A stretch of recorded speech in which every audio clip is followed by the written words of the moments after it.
आप सभी सम्मानियों को नमस्कार। औषधियों से युक्त मेहंदी की पत्ती, ये जो मेहंदी की पत्तियां हैं, ये इसका सनातन संस्कृति में क्या महत्व है, इसके बारे में आपको जानकारी देंगे। ये मेहंदी की पत्तियां, इसमें लॉशन और नमक तत्व होता है। इसका दूसरा नाम है हेनोटैनिक एसिड, इसको कहते हैं। तो इसमें जो ये तत्व होता है, जब इस मेहंदी को हम अपनी हथेलियों पर लगाते हैं तो ये तत्व यानी लॉशन तत्व हमारे इस स्किन के प्रोटीन और कैरोटीन से रासायनिक क्रिया करके हथेली को कलर कर देता है। और जब ये हथेली में लगता है, योग विज्ञान इस पर क्या कहता है?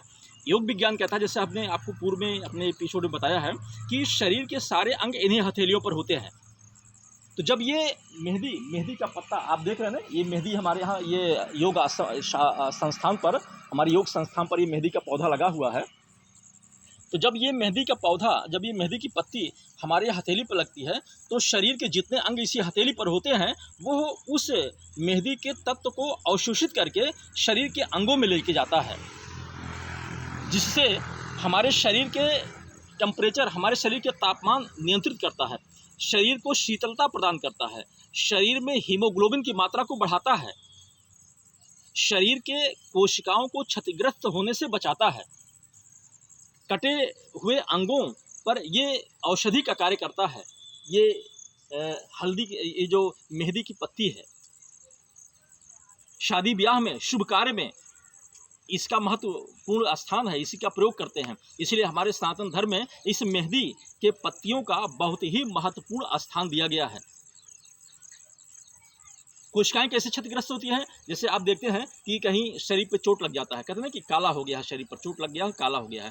तो वहाँ क्या होता है, जो कोशिकाएं होती हैं वो फट जाती हैं या वो क्षतिग्रस्त हो जाती हैं। उसके जो ब्लड होते हैं वो उसी में निकल करके अंदर रह जाते हैं। अब उसको गंदगी उसमें आ जाती है, जिससे उसको फोड़ा फुंसी के रूप में वो बाहर निकलता है। ऐसे में जो इस पौधे की मेहंदी की पत्तियां हम जब अपने हाथों में लगाते हैं, तो वो इसका जो तत्व होता है हमारे शरीर के अंदर जाता है, वो उस क्षतिग्रस्त कोशिकाओं को सुरक्षित करता है, संरक्षित करता है। और आप जानते हैं कि लोग उसको बाल में भी लगाते हैं। बाल में लगाने का क्या कारण है?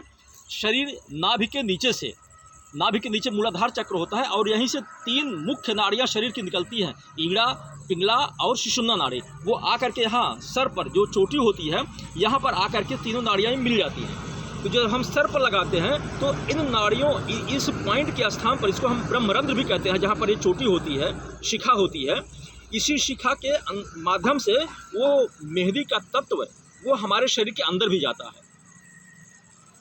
इससे हमारा शरीर स्वस्थ रहता है, निरोग रहता है, शरीर को संक्रमण रोगों से ये बचाता है ये मेहंदी। इसलिए हमारे भारतीय संस्कृति में इस मेहंदी के पत्तियों का बड़ा महत्व है, और लोग इसको लगाते हैं अपने शरीर को स्वस्थ और निरोग रखने के लिए, शरीर के इस गर्मी में शरीर के तापमान को नियंत्रित रखने के लिए, संतुलित रखने के लिए और ठंडा रखने के लिए। नमस्कार।